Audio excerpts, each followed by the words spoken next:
ಕರ್ನಾಟಕ ದೇಶ ಕಾಂಗ್ರೆಸ್ ಸಮಿತಿ youth wing ಇಂದ ಒಂದು ಬಹಳ ಶಿಸ್ತುಬದ್ಧವಾಗಿ ಒಂದು ಕಾರ್ಯಕ್ರಮ ಮಾಡ್ತಾ ಇದ್ದೀರಾ. ಒಂದು ಬ್ಲಡ್ ಡೊನೇಷನ್, ಪೌರ ಕಾರ್ಮಿಕರಿಗೆ ಕಿಟ್ ಕೊಡೋದಾದ್ರೆ ಎಲ್ಲ ಒಂದು ಪುಣ್ಯದ ಕೆಲಸನೇ ಮಾಡ್ತಾ ಇದ್ದೀರಾ. ಏನು ಅನ್ಸುತ್ತೆ ಸರ್? ತುಂಬಾ ಖುಷಿ ಆಗ್ತಿದೆ. ಮೊದಲನೇದಾಗಿ ಡಿ ಕೆ ಶಿವಕುಮಾರ್ ಸಾಹೇಬರಿಗೆ ಹುಟ್ಟುಹಬ್ಬದ ಶುಭಾಶಯಗಳು.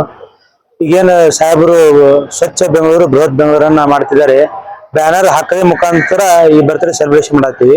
90% ನೀವು ನೋಡ್ತಿರ್ಬೋದು, ಬೆಂಗಳೂರಲ್ಲಿ ಎಲ್ಲಿ ಬ್ಯಾನರ್ ಕಾಣ್ತಿಲ್ಲ.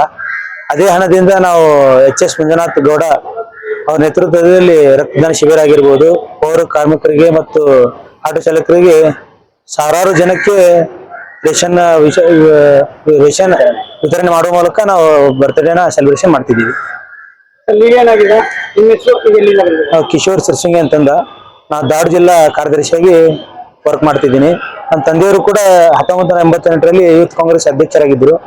ಈಗ ಅವರು ನಡೆಯಲ್ಲಿ ನಾವು ನಡೀತಾ ಇದ್ದೀವಿ. ಸರ್, ನೀವು ಪಕ್ಷಕ್ಕೆ ಬಂದಿದ್ದೀರಾ, ಒಂದು ರಾಜಕಾರಣದಲ್ಲಿ ಇದ್ದೀರಾ, ನಿಮ್ಗೇನಿದು ಒತ್ತಡ ಅನ್ಸುತ್ತಾ, ಖುಷಿ ಅನ್ಸುತ್ತಾ?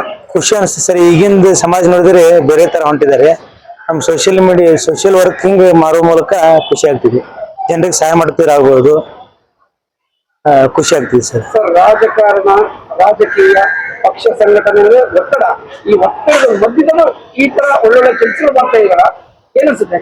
ಖುಷಿ ಆಗ್ತಿದೆ ಸರ್. ನಾವು ರಕ್ತದಾನ ಶಿಬಿರ ಮಾಡುವ ಮೂಲಕ ನಮ್ಮ ಸಾಹೇಬರ ಮುಂದೆ ಸೇಮ್ ಆಗ್ಲಿ ಅಂತ ನಾವು ಕೂಡ ಬ್ಲಡ್ ಡೊನೇಷನ್ ಮಾಡಿದ್ದೀವಿ. ಇಷ್ಟೇ.